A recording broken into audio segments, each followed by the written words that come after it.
은혜가 여기 참석하신 모든 분들께 영원히 함께 하시기를 원합니다. 오늘 히브리서 7장 23절부터 25절까지 말씀을 함께 보시겠습니다.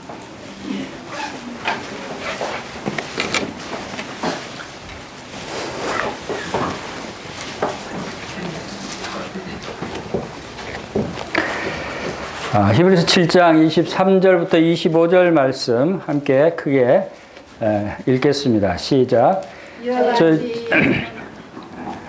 다시 23절 시작. 저희 제사장 된 자의 수만으로 죽을 잊지 못함이로되 예수는 영원히 계심으로 그 제사장 직분도 갈리지 아니하느니라. 그러므로 자기를 힘입어 하나님께 나아가는 자들을 온전히 구원하실 수 있으니 이는 그가 항상 살아서 저희를 위하여 간구하심이니라.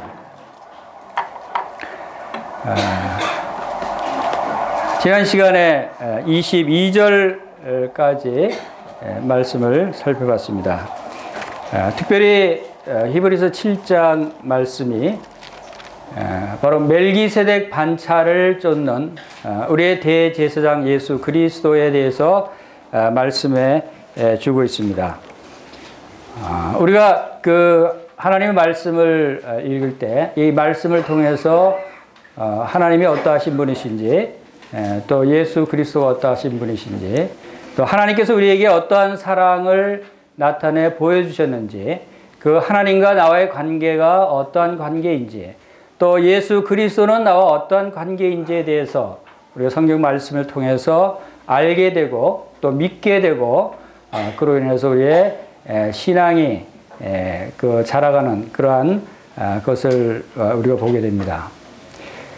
히브리서를 살펴보면서 우리가 계속 느끼는 것은 하나님께서 창세기부터 이스라엘 백성들에게 주신 말씀들을 실제로 그림자와 모형으로 보여주셨던 많은 말씀들이 실제로 그 그림자와 모형의 실체를 우리에게 보여주시고 있다라고 하는 것을 계속해서 느끼게 됩니다. 우리가 막연하게 하나님을 믿고 막연하게 하나님을 섬기고 막연하게 하나님에 대해서 생각하고 있는 그러한 것들이 있었다면, 여러분들이 히브리서 말씀을 상세히 배우게 되면 그 막연하게 생각했던 것들이 구체적인 실체의 모습으로 분명하게 드러나게 된다고 하는 사실을 여러분들이 발견하게 될 것입니다. 하나님 우리를 어떤 사랑으로 사랑해 주셨는가? 여러분 잘 알고 계시죠? 여러분이 하나님의 사랑을 입고 또 하나님의 사랑을 믿고 하나님께서 나를 위해서 어떤 사랑을 베풀어 주시는가를 알고 나서 여러분들이 하나님을 사랑하게 되고, 여러분들이 하나님과 우리 주 예수 그리스도를 믿고 이제 하나님의 그 자녀가 되는 이 놀라운 권세를 얻었습니다. 그런데 많은 성도들이 살아가면서 무엇이 식어져 갑니까? 바로 하나님에 대한 처음 사랑이 식어져 가는 것을 우리가 보게 됩니다. 왜 첫사랑이 식어져 갈까요? 왜 우리가 하나님에 대한 믿음이 식어져 갈까요? 왜 우리가 이제 구원 받았다고 하면서 담대히 하나님 앞에 가까이 나오지 못할까요? 왜 우리에게 영원한 평강과 안식을 주셨다고 하셨는데 왜 우리의 삶은 지금 그러한 평강과 안식을 누리지 못할까요? 하나님 나라는 먹는 것과 마시는 것이 아니요 성령 안에서 의와 평강과 희락이니라고 말씀하셨는데, 우리가 지금 성령 안에서 의와 평강과 희락을 누리지 못하고 있다면 우리는 지금 하나님 나라에 살고 있지 못하는 거예요. 왜 그럴까요? 거기에 대한 해답이 바로 이 하나님의 말씀에 나타나고 있다. 우리가 히브리서를 살펴보면 바로 이러한 하나님의 자녀로 거듭난 성도들이 진정 하나님께로부터 받은 축복을 누리지 못하고 진정 영원한 안식과 평강 가운데 거하지 못하는 성도들을 위해서 이 히브리서가 쓰여진 거예요. 그러한 성도들로 하여금 점점 믿음이 침체되어가고 침륜에 빠져가는 성도들을 회복시켜 주시고 첫사랑을 버렸던 그런 성도들의 하나님을 향한 첫사랑을 다시금 회복시켜 주시는 우리에게 진정한 안식이 있다고 하는 것, 우리에게 영원한 생명을 주신 하나님께서 그토록 우리를 사랑하신 그 하나님께서 그 사랑이 끊임없이 지속되는, 지금도 끊임없이 지속되는 사랑이다 라고 하는 것을 깨닫게 해주시는 것이 바로 이 히브리서 말씀이라고 생각이 되어집니다.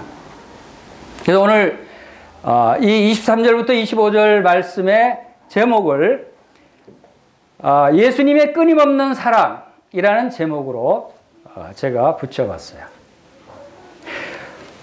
이 짧은 말씀이지만 이 말씀 속에 정말 귀중한 진리가 담겨져 있는 것을 하나님께서 성경 전체를 통해서 말씀하시고자 하시는 성도들을 향한 하나님의 지극한 사랑을 우리가 여기서 발견할 수 있다고 생각이 됩니다. 바로 이 히브리서 7장 23절과 25절 이 말씀을 통해서 우리는 바로 그 전절까지 하나님께서 보여주신 대로 예수 그리스도의 대제사장직이 어떠한 직분인가를 여러분들 잘 아실 것입니다. 대제사장은 왜 있어야 되는지, 대제사장이 무엇을 하는 직분인지. 많은 성도들이 예수님을 구세주라고 믿고 있어요. 그러나 예수님이 대제사장이시다는 사실을 생각하지 않고 살아가는 성도들이 많아요. 그러기 때문에 사실 성도들의 삶이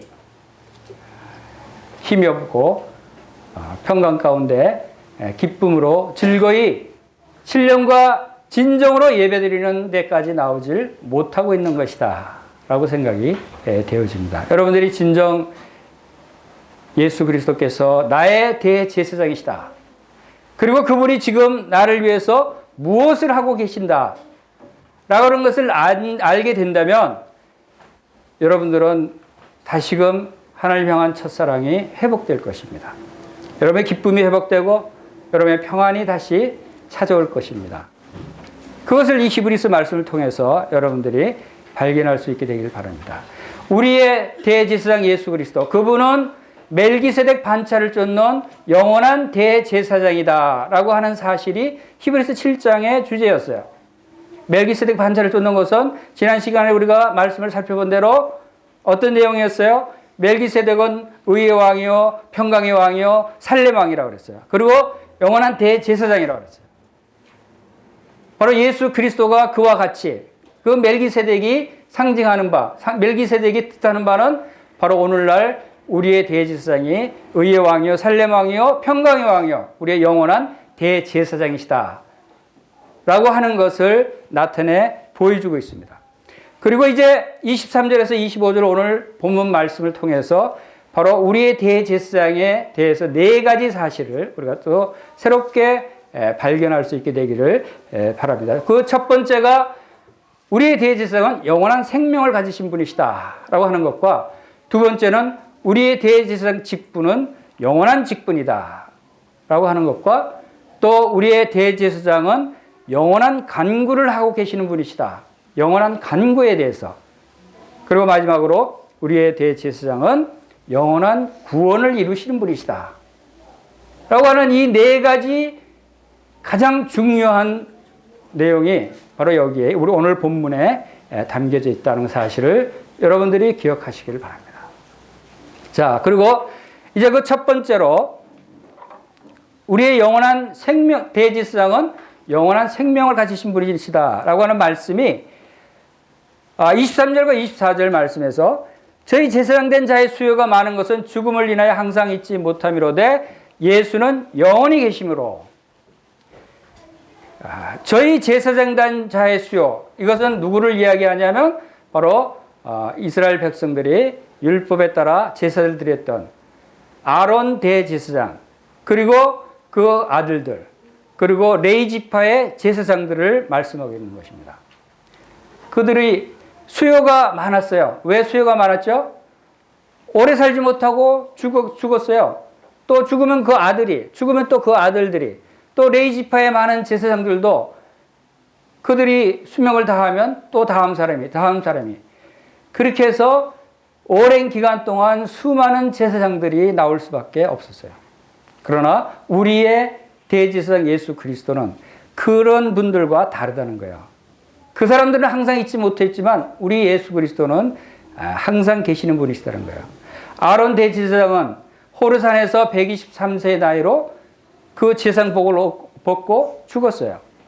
그리고 그 아들들이 그 일을 이어갔지만 우리 주 예수 그리스도는, 우리의 대제사장은 영원한 생명을 가지신 분이기 때문에 다시 다른 사람으로 바뀌지 않는다는 거예요. 예수님이 영원한 생명을 가지신 분이시기 때문에 우리가 영원히 살 수 있는 것이에요. 요한복음 14장 19절에서 내가 살았고 너희도 살겠습니다 라고 하는 말씀을 주셨어요. 우리가 사는 것은 예수님이 살았기 때문에 사는 거예요. 우리가 영원히 살 수 있는 이유는 바로 우리의 대제사장 예수 그리스도께서 영원히 우리의 대제사장으로 계시기 때문에 우리가 영원히 살 수 있다고 하는 것입니다. 우리가 구원을 받았다고 하는 것은 무슨 뜻입니까? 구원을 받았다는 것은 죽지 않고 살았다는 거예요.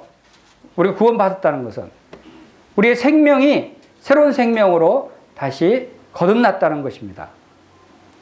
그래서 골로새서 3장 2절 3절에서는 우리의 생명이 그리스도와 함께 하나님 안에 감춰져 있느니라. 우리의 영원한 생명은 하나님 안에 감춰져 있는 생명이다. 우리가 영생을 얻었다라고 하는 것은 무슨 뜻이죠? 우리가 영원히 살았다고 하는 뜻이에요. 그것은 바로 예수 그리스도께서 우리의 영원한 생명이 되셨기 때문에 우리도 영원히 살았다. 우리 로마서 5장 10절을 함께 보시겠습니다. 로마서 5장 10절에는 우리가 원수 되었을 때 그의 아들의 죽으심으로 말미암아 하나님과 화목하게 되었은즉 화목하게 된 자로서는 더욱 그의 살아나심으로 말미암아 구원을 얻을 것이니라. 우리가 하나님과 원수 됐을 때 하나님과 화목하게 된 것은 무엇 때문이라고 말씀하시죠? 바로 그 아들이 죽으심으로, 아들이 죽으셨기 때문에 우리가 화목해 됐다. 아들의 죽음은 우리의 죄를 위한 대속 제물로 죽으셨기 때문에 우리가 하나님과 더불어 화목해 되었다. 그 다음에 우리가 구원을 얻은 것은 무엇 때문에 얻었다고 말씀하십니까? 그의 살으심을 인하여 우리가 구원을 얻을 것이니라. 우리가 구원 얻는 것은 예수 그리스도의 살아나셨기 때문에 구원을 얻었다는 것이요. 우리가 의롭다함을 얻었다는 것도 예수 그리스도의 부활하셨기 때문에 우리가 의롭다 하심을 얻었다고 말씀하고 있는 것입니다. 이와 같이 예수 그리스도는 살아나셨습니다. 예수 그리스도는 그 생명이 영원한 생명입니다. 그 생명은 영원히 불멸의 생명이라고 말씀하고 있습니다. 그분이 우리의 대제사장의 생명입니다. 그리고 두 번째로 히브리서 7장 24절에서 영원히 계심으로 그 제사 직분도 갈리지 아니하시느니라고 하셨어요. 그러니까 영원한 제사장 직분을 가지신 분이시다. 우리의 대제사장은. 우리의 대제사장의 직분은 영원히 갈리지 않는다고 하는 그 원어성의 의미는 바로 그분만 갖고 있는 직분이라는 거예요. 예수님만 갖고 있는 직분. 타인에게 절대 양도될 수 없는 것이다 라고 하는 뜻이에요. 갈리지 않는다고 하는 것은. 그리고 우리의 대제사장 직분은 예수 그리스도만이 가지고 계실 수 있는 직분이다.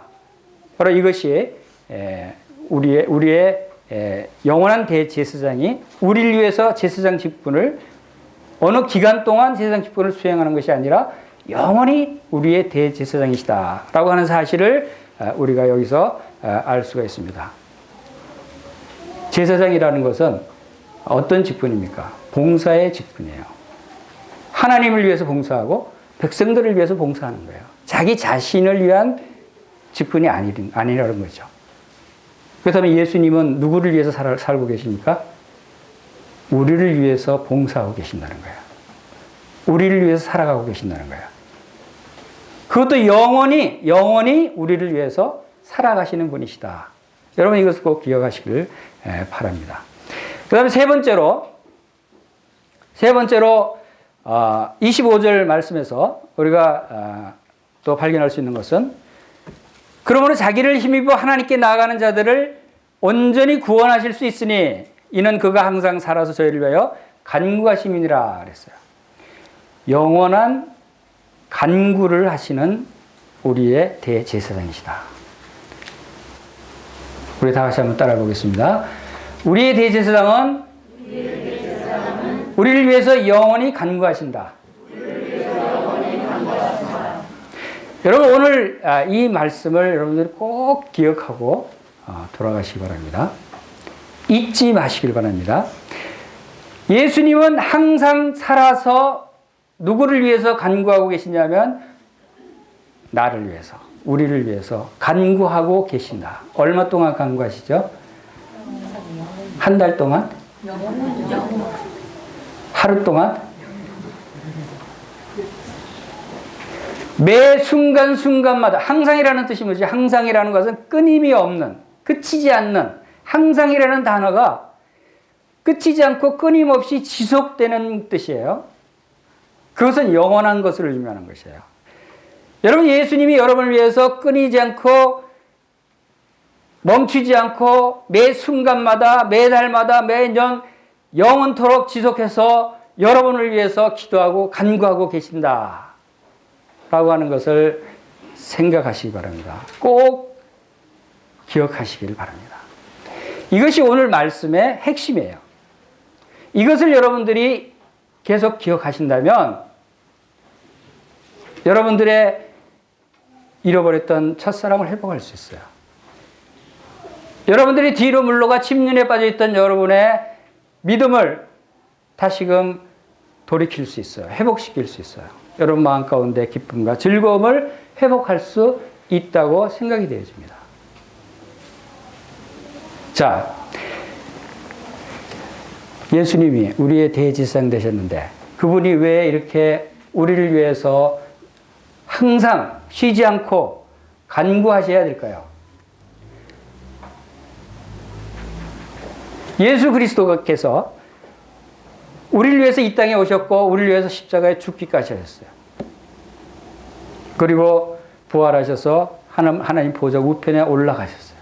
얼마나 영광스러운 자리예요. 이제 이 땅에서의 그 고난과 이 땅에서 받았던 모욕과 수치와 멸시, 창조주로서 피조물한테 받았던 그 말할 수 없는 조롱과 멸시들을 다 이제 그치고 이제 하나님 보좌 우편으로 영광 가운데 올리셨어요.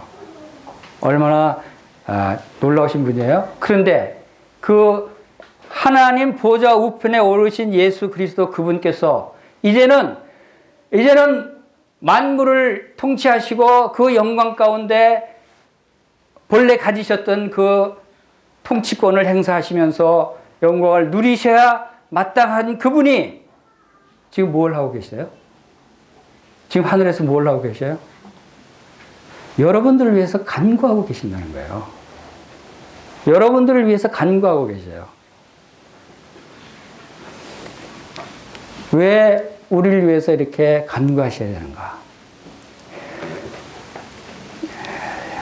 이스라엘 가보신 분들이 그런 얘기를 합니다. 또 우리가 영상으로 이렇게 보면 통곡의 벽이나 이런 데서 유대인들이 기도할 때 계속 몸을 흔들면서 기도한대요. 이렇게 흔들기도 하고 하나님 왜 그렇게 기도하는 줄 아세요? 우리 인생은 촛불이 바람에 흔들리듯이 이렇게 흔들리는 연약한 존재입니다. 이렇게 흔들릴 수밖에 없는 약한 존재입니다. 하나님 도와주십시오. 이렇게 촛불이 바람에 흔들려서 곧 꺼질지도 모르는, 얼마나 불안해요. 그와 같은 것이 우리 인생이라는 거예요. 여러분 그렇게 연약하지 않으세요? 여러분은 강해요? 우리 예수님을 믿고 구원받은 성도들일지라도 우리가 얼마나 연약합니까? 얼마나 많은 죄의 유혹 가운데, 얼마나 많은 어려움 가운데, 때로는 죄에 빠질 수도 있고, 때로는 이 세상의 욕심 가운데, 또 이 세상 사람들의 모든 풍속과 이런 것을 쫓아가고, 이 세상을 바라보면서 마음이 괴로워지고 슬퍼지고, 하늘을 바라보지 못하는, 하늘의 하나님의 약속을, 소망을 바라보지 못하는 그럴 때가 얼마나 많이 있어요. 우리는 약해요. 우리는 쉽게 유혹에 빠질 수밖에 없어요. 누가복음 22장 31절 보겠습니다.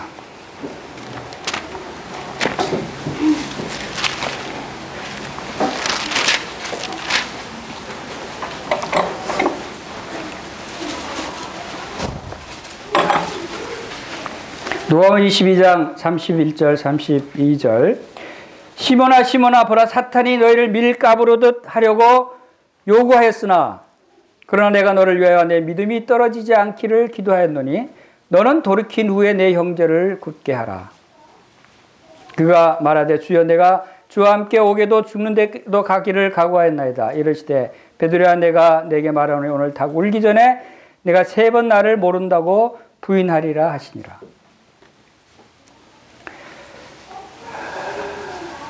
예수님께서 베드로에게 시몬아 하고 부르면서 뭐라고 그랬어요? 사단이 밀가부르듯 하려고 너희를 요구한다. 청구한다. 사단은 항상 우리를 청구하고, 청구한다, 요구한다는 것은 송사하는 거예요. 사단은 우리를 넘어뜨리려고 늘 우리를 정죄하고 우리를 송사합니다. 그런데 누가 기도한다고요? 너를 위하여 믿음이 떨어지지 않기를 예수님께서 기도하신다고 그랬어요. 베드로가 예수님을 정말 이 말씀대로 부인했죠. 베드로가 부인했을 때 예수님이 보셨어요. 예수님과 눈이 마주쳤어요. 그때 예수님이 뭐 하셨겠어요? 베드로를 위해서 기도하셨어요. 베드로가 자기 자신의 잘못을 깨닫고 눈물로 통곡하면서 회개할 수 있었던 것은 예수님의 기도 덕분이에요. 예수님이 그가 다시 믿음을 회복할 수 있도록 기도하셨기 때문에 베드로가 다시 돌아올 수 있었던 거예요. 여러분이 베드로와 같이 예수님을 부인하고 또 이 세상에서 죄 가운데 빠져 있을 때 여전히 예수님은 여러분을 위해서 기도하고 계신다는 거예요. 간구하고 계신다는 사실을 여러분들이 기억하시길 바랍니다. 우리는 연약해요. 바람에 흔들리는 촛불처럼 언제 꺼질지 모르는, 사단이 밀가부로 타면서 우리를 송사하고 넘어뜨리려고 하고 있어요.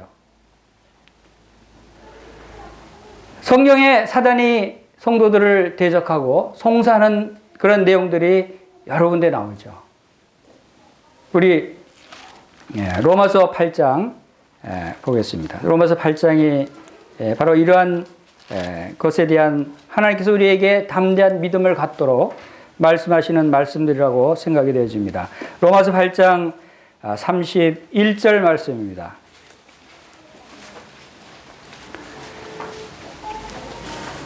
그런즉 이 일에 대하여 우리가 무슨 말하리요? 만일 하나님이 우리를 위하시면 누가 우리를 대적하리요? 사탄이 우리를 대적하고 있습니다. 그런데 하나님이 우리를 위하시면, 예수님이 우리를 위해서 간구하고 계시면 사탄이 우리를 넘어뜨릴 수 없다는 거예요.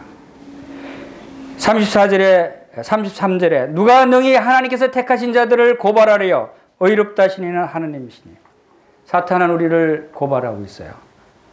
그러나 하나님께서 우리를 의롭다고 하시면 여러분들이 그 말씀을 믿으면 사탄의 고발에도 여러분들이 흔들리지 않게 되는 것입니다. 누가 정죄하려 죽으실 뿐만 아니라 다시 살아나신 이는 그리스도 예수시니 그는 하나님 우편에 계신 자여 우리를 위하여 간구하시는 자시니라. 사탄이 우리를 정죄할 수 없어요. 왜? 왜 없다고 말씀하십니까? 바로 우리를 위해서 간구하시는 분이 계시기 때문에 사탄이 우리를 정죄할 수 없다는 거예요. 죽으실 뿐만 아니라 다시 살아나신 예수 그리스도께서 지금 하나님 보좌 우편에서 여러분들을 위해서 간구하고 계시기 때문에 사탄이 여러분들을 대적할 수 없고 사탄이 여러분들을 송사할 수 없고 사탄이 여러분들을 정죄할 수 없다는 거예요. 여러분들이 이 말씀을 믿으면 예수님이 지금 항상 살아서 나를 위해서 간구하고 계신다는 사실을 잊지 않고 여러분들이 믿으면 사탄은 여러분들을 넘어뜨릴 수 없다는 거예요. 이것이 하나님의 우리에 향한 얼마나 놀라운 사랑인가를 우리가 알 수 있게 되기를 바랍니다. 35절에 보세요. 누가 우리를 그리스도의 사랑에서 끊으리요. 사탄은 우리를 그리스도의 사랑에서 끊으려고 항상 우리를 유혹하고 우리를 대적합니다. 그런데 사랑을 끊을 수 있다고 그랬습니까? 없다고 그랬습니까? 39절에 보겠습니다. 높음이나 깊음에 다른 어떤 피조물이라도 우리를 우리 주 예수 그리스도 안에 있는 하나님의 사랑에서 끊을 수 없느니라 그랬어요. 왜? 왜 끊을 수 없어요? 그것은 34절에서 하나님 우편에 계신 그리스도께서 우리를 위해서 간구하시기 때문에 사탄은 우리를 하나님의 사랑에서 끊을 수 없다고 하는 것이에요. 이 세상에 어떤 다른 피조물도 사탄마저도 사탄이 아무리 우리를 하나님과 우리 사이를 갈라놓으려고 해도 우리를 끊을 수 없다는 것이에요. 여러분이 바로 이 예수 그리스도 하나님에 대한 믿음이 여러분들이 있으면 이 사실을 여러분들이 믿으면 여러분은 절대 여러분의 사랑이 끊어지지 않는 견고한 사랑이시다 라고 하는 것을 여러분들이 기억하시길 바랍니다.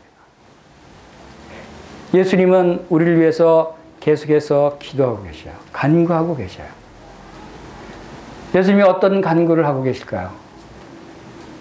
예수님이 이 땅에서 간구하셨던 내용을 우리가 잠시 살펴보면 예수님이 지금도 어떤 기도를 하실 것이라는 것을 우리가 짐작할 수 있을 것입니다. 여러분 요한복음 17장 보시겠습니다. 요한복음 17장에서 예수님의 기도로 가득 채워진 장이죠. 예수님이 여기서도 예수님이 기도하시는데 누구를 위해서 예수님이 기도하셨는가를 말씀하고 있습니다. 9절에서 내가 그들을 요한복음 17장 9절 내가 그들을 위하여 비옵나니 내가 비옵는 것은 세상을 위함이 아니요 내게 주신 자들을 위함이니이다. 그들은 아버지의 것이로소이다. 예수님이 기도는 누구를 위해서 기도한다고요? 예수님 바로 예수님께 하나님께서 예수님에게 주신 자들 예수님을 믿고 거듭난 성도들을 위해서 예수님은 기도하고 계신다는 거예요. 그런데 어떤 기도를 하십니까? 11절에 보세요. 나는 세상에 더 있지 아니하노라 그들은 세상에 있었고 나는 아버지께로 가옵나니 거룩하신 아버지여 내게 주신 아버지의 이름으로 그들을 보존하사 우리와 같이 그들도 하나가 되게 하옵소서. 즉 아버지의 이름으로 우리를 보존하기를 기도하고 계세요. 우리를 보존해 달라고 기도하십니다. 아버지의 이름으로 창조주 하나님의 이름으로 만주의 주가 되시는 하나님의 이름으로 우리를 보존해 달라고 기도하고 계세요. 하나님께서 그 기도를 들어주시지 않겠어요? 15절 보겠습니다. 내가 비옵는 것은 그들을 세상에 데려가기를 위함이 아니요 다만 악에 빠지지 않게 보존하기 위함이라. 예수님은 우리가 악에 빠지지 않게 보존되기를 기도하고 계셔요. 여러분 혹시 악에 빠지셨습니까? 여러분 예수님의 이 기도를 여러분들이 믿으시면 여러분들이 다시 예수님께로 나올 수 있는 것이에요. 예수님이 나를 위해서 지금 간구하고 계신다면 나를 건져내시지 못하시겠어요? 여러분 이런 예수님을 기억하지 않고 예수님을 믿지 않고 예수님께 나오지 않기 때문에 지금 그 침체 가운데서 악에 빠져 있는 상태에서 나오지 못하는 거예요. 스스로 나올 수 없어요. 우리는 스스로 할 수 없는 거예요. 촛불처럼 연약한 존재예요. 예수님의 기도가 아니면 우리는 이러한 악의 구렁텅이에서 나올 수가 없다고 하는 것이에요. 17절 보십시오. 그 다음 기도 내용은 그들을 진리로 거룩하게 하옵소서. 아버지의 말씀은 진리니이다. 우리를 거룩하게 해달라고 기도하십니다. 무엇으로 거룩하게 합니까? 진리로. 진리는 뭐예요? 말씀이에요. 하나님의 말씀으로 우리가 거룩하게 되는 거예요. 우리가 우리의 행위로 거룩하게 됩니까? 아니에요. 우리의 의로운 행위로 우리가 거룩하게 될 수 없는 것이에요. 무엇으로 우리가 거룩하게 됩니까? 바로 진리의 말씀으로. 말씀으로 우리를 씻을 때 우리가 거룩하게 된다. 그 다음에 21절 보십시오. 아버지여, 아버지께서 내 안에 내가 아버지 안에 있는 같이 그들도 다 하나가 되어 우리 안에 있게 하사 세상으로 아버지께 나를 보내신 것을 믿게 하옵소서. 무슨 기도입니까? 우리가 다 하나가 되기를 기도하고 계셔요. 우리는 그리스도 안에서 다 하나예요. 우리는 한 몸이라고 그랬어요. 우리는 바로 예수 그리스도가 머리 대신 교회의 몸의 지체들이라고 그랬어요. 그렇기 때문에 그리스도의 기도는, 간구는 우리가 그리스도의 한 몸인 것처럼 우리가 하나 되기를 간절히 기도하고 계신다는 거예요. 우리는 서로 시기하고 분쟁하고 분리돼서는 안 된다는 거예요. 우리는 다 그리스도 안에서 하나님의 권속이고 한 몸이고 같은 지체들이라는 거예요. 이것이 지금도 주님께서 우리를 위해서 간구하시는 기도 내용이다. 이제 또 마지막으로 24절에서 아버지의 내게 주신 자도 나 있는 곳에 나와 함께 있어 아버지께서 창세전부터 나를 사랑하심으로 내게 주신 나의 영광을 그들로 보게 하옵소서.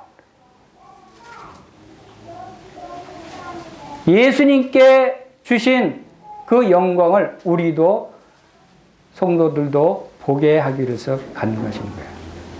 우리는 다 하나님의 영광 가운데 나온 사람들이에요. 우리는 하나님의 거룩한 가운데 나온 자들이에요. 하나님의 영광을 바라볼 수 있는, 하나님의 영광 가운데 들어갈 수 있는 그런 거룩함을 입은 자들이라는 거죠. 예수 그리스도의 영광 가운데 우리도 그 영광 가운데 들어가게 하시기를 주님께서 간절히 기도하고 계신다라고 하는 사실을 여러분들이 기억하시길 바랍니다. 이 예수님의 간구가 지금도 하나님 보좌 우편에서 우리를 위해서 간구하고 계시는 거예요. 예수님이 간구하시는 것을 하나님께서 들으시겠어요? 듣지 않으시겠어요? 우리의 기도는 하나님이 잘 듣지 않으실 수도 있어요.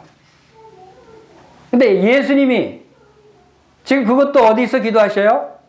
하나님 보좌 바로 옆에서 하나님 바로 보시면서 하나님께 간구하시고 계셔요. 누구를 위해서? 우리를 위해서, 나를 위해서. 안 들으시겠어요? 들으시겠어요? 예수님이 고백하신 것이 있어요. 요한복음 11장 41절에 보겠습니다. 요한복음 11장 41절에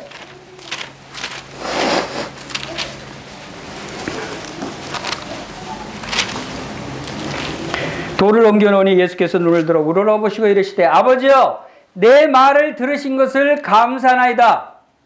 그 다음에 항상 내 말을 들으시는 줄을 내가 알았나이다.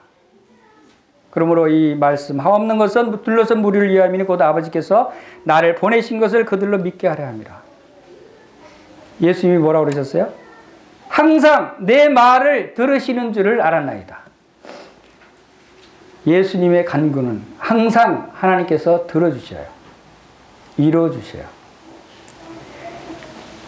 여러분들을 위해서 예수님이 어떤 기도를 하고 여러분이 잘못되라고 기도하겠어요? 예수님 여러분들이 악에서 빠져나오기를 기도하시고 예수님 여러분들이 첫사랑을 회복하기를 기도하십니다. 여러분들이 하나님 앞에 거룩한 자로 하나님 앞에 영광스러운 모습으로 주님과 함께 나오기를 기도하고 계시는 거예요. 여러분의 말씀을 순종하기를 기도하고 계시는 거예요. 여러분들이 이 세상 죄에 유혹되지 않고 흔들리지 않게 되기를 기도하시는 거예요. 이 예수님의 기도를 하나님께서 바로 보좌 우편에서 보시면서 들으시는 거예요. 왜 하나님이 이 예수님의 기도를 들어 주셔야 하는가 하는 것을 우리가 말씀을 통해서 알 수 있어요. 왜 하나님은 예수님의 기도를 들어주지 않은지 아세요? 히브리서 7장 22절에 지난 시간에 우리가 봤던 말씀 중에서 이와 같이 예수는 더 좋은 언약의 보증이니 그랬어요. 예수님은 하나님이 약속하신 약속의 보증이신다. 하나님이 보증을 세우신 그분이 하나님께 간구하고 계시는데 안 들으시겠어요?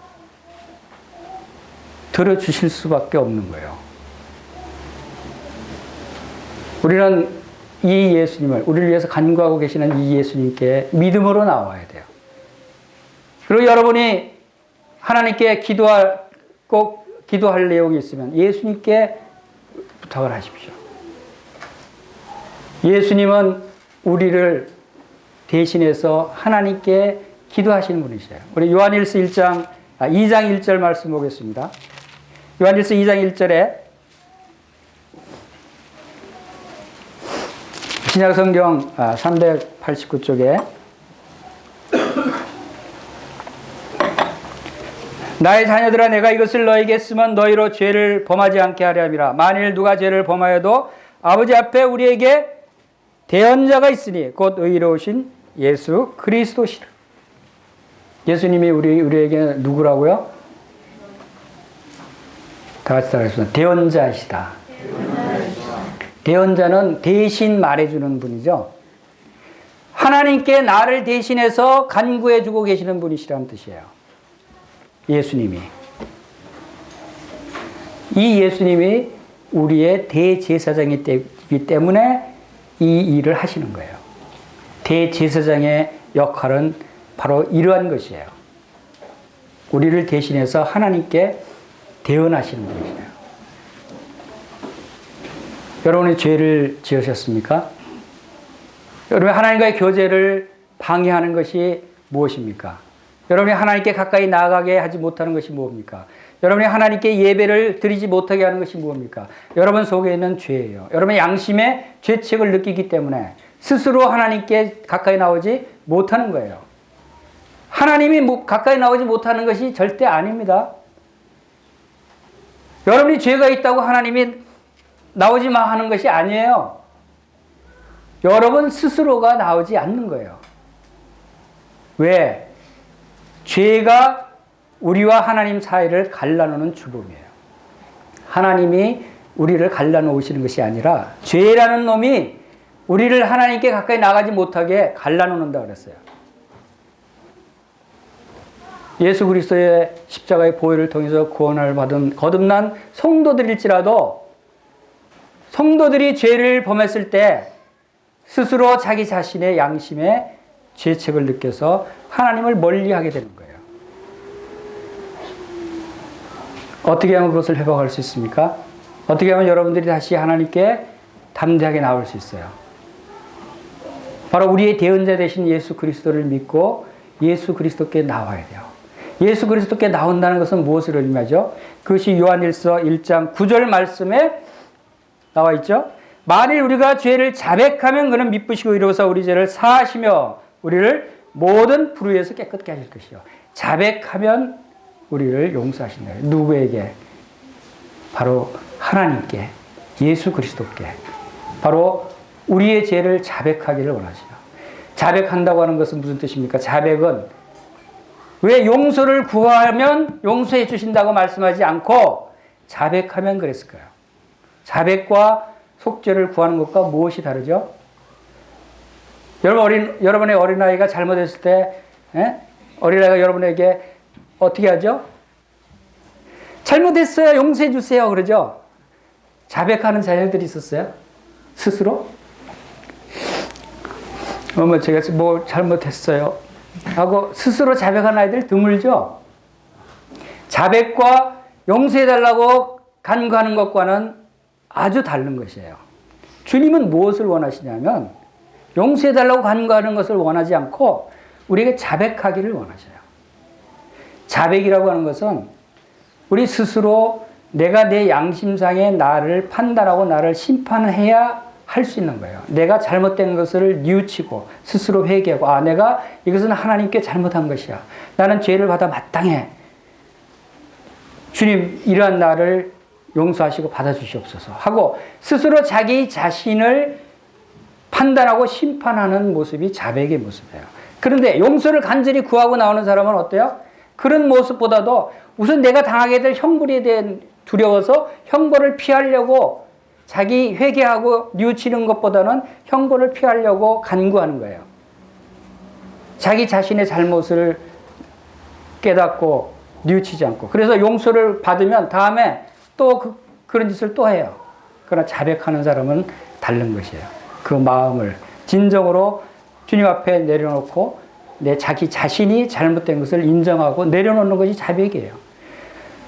이런 것은 바로 주님께서 나의 이러한 모습도 받아주시는 바로 자비로우시고 은혜로우신 분이시다라고 하는 믿음이 있을 때 우리가 자백하고 나올 수 있는 거예요. 주님은 그러한 자세를 원하는 것이죠. 여러분들이 죄로 말미암아 하나님과의 교제가 멀어지고 있습니까? 여러분은 이러한 자세로 자백하고 주님께 나오시기 바랍니다. 그러면 주님께서는 여러분들의 대언자가 되셔서 하나님께 바로 간구하시는 거예요. 용서해 주시는 거예요. 이제 마지막으로 네 번째 우리의 대제사장 예수 그리스도 그분이 나타내고 있는 것은 온전한 구원이 영원한 구원에 대해서 우리에게 말씀하고 계신다는 것을 보게 됩니다. 25절에서 히브리서 7장 25절 그러므로 자기를 힘입어 하나님께 나아가는 자들을 온전히 구원하실 수 있으니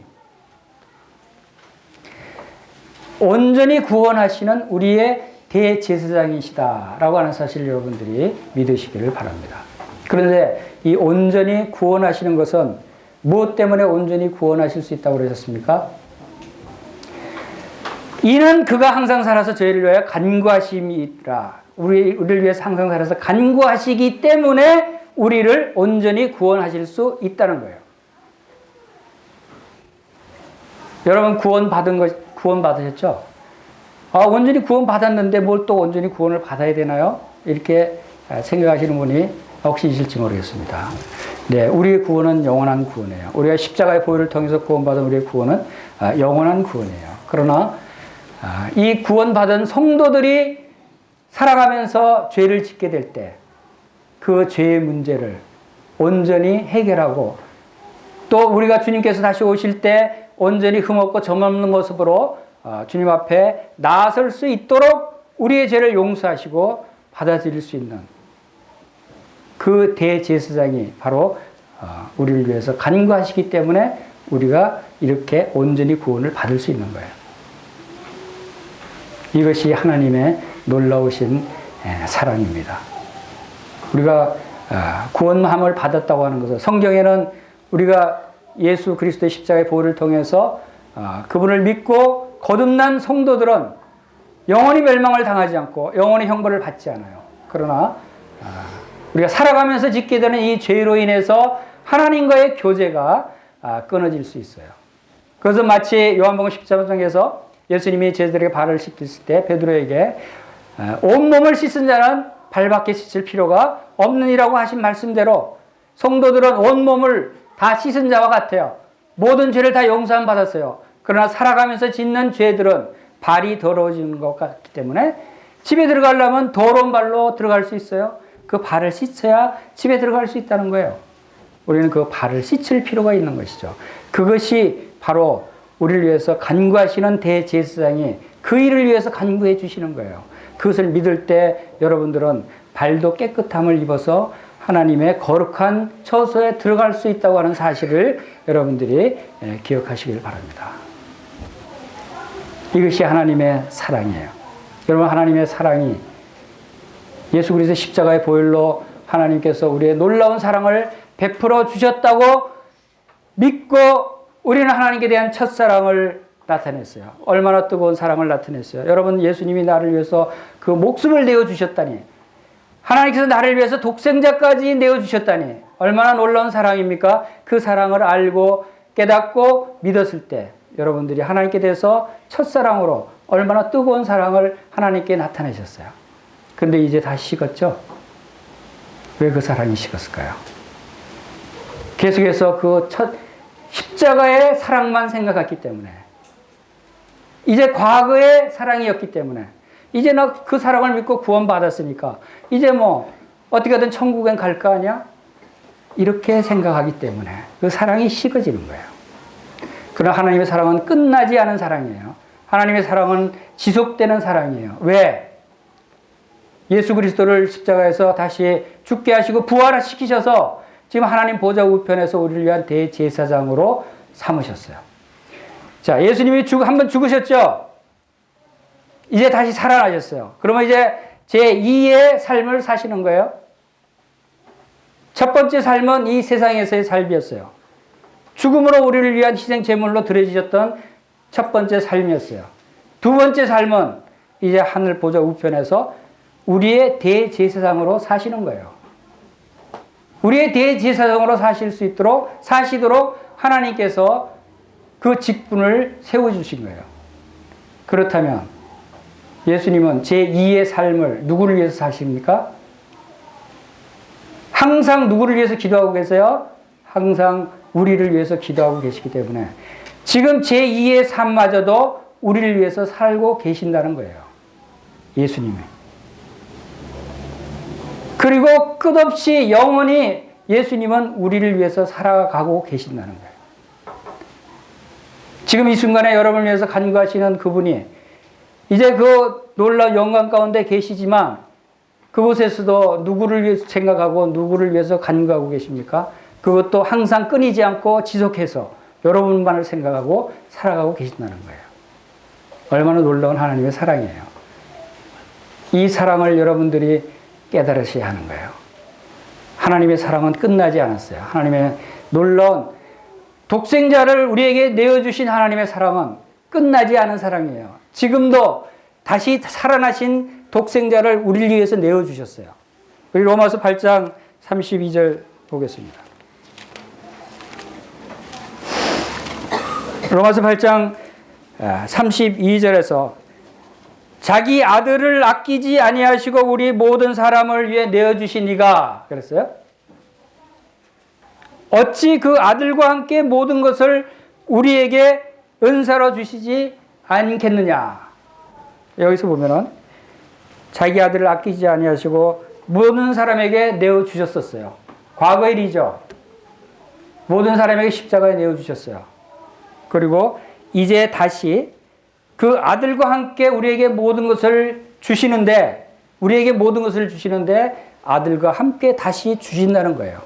두 번째로 독생자 아들을 우리에게 주신다는 거예요. 그것은 예수님의 제2의 삶을 우리에게 다시 주셨다는 거예요. 예수님의 사랑은 끝난 사랑이 아니에요. 하나님의 우리를 향한 그 놀라운 사랑은 끝난 사랑이 아니에요. 계속 지속되는 사랑이에요. 누구를 위해서? 예수님을 계속 지속적으로 우리를 위해서 내어주고 계시는 사랑이시다. 예수님의 사랑은 끊임없는 사랑이다 라고 하는 사실을 여러분들이 오늘 기억하시길 바랍니다. 요한복음 13장 1절 말씀 보겠습니다.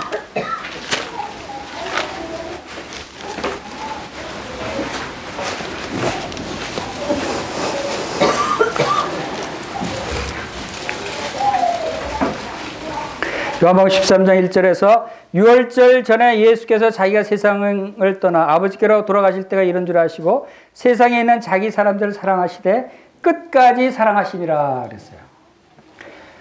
우리는 이 말씀을 예수님이 이 세상에 계실 때 죽을 때까지 끝까지 하면 죽을 때까지 우리를 사랑하셨다라고 생각을 하고 있습니다. 그렇죠? 사실 이 말씀은 돌아가실 때가 이런 줄 아시고 이제 죽으실 때가 돼서 말씀하신 것이니까 그렇게 우리가 생각해도 되죠.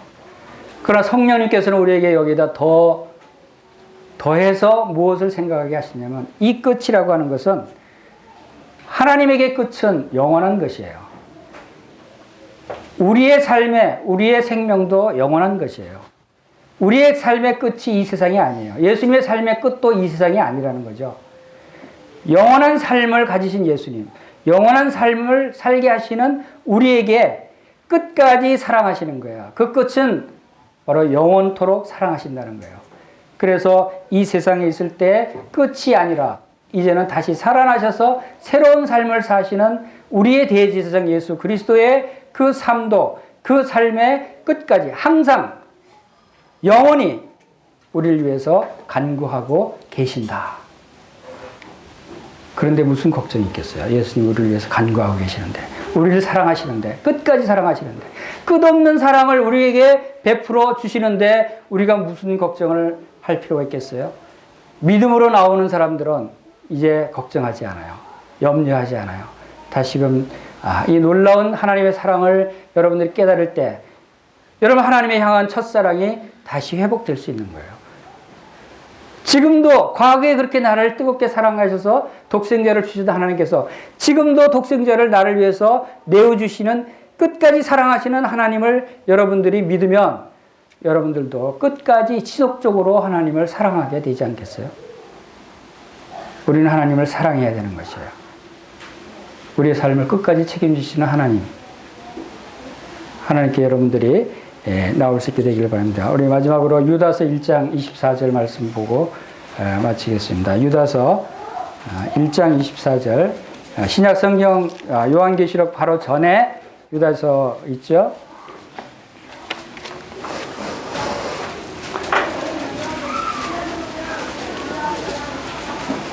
다 같이 크게 읽겠습니다. 유다서 1장 24절 시작.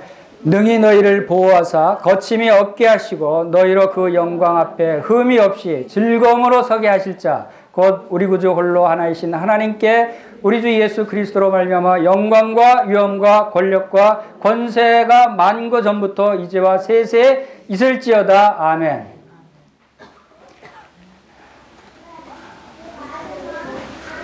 우리를 결국은 우리를 영광 가운데 흠이 없는 자로 즐거움으로 서게 하십니다. 왜? 예수님이 끝까지 우리를 위해서 간구하고 계시기 때문에 여러분들을 하나님의 주님의 영광 가운데 흠 없는 자로 서게 하시리라는 이런 믿음을 여러분들이 갖게 되시길 바랍니다. 우리 다 같이 기도하시겠습니다.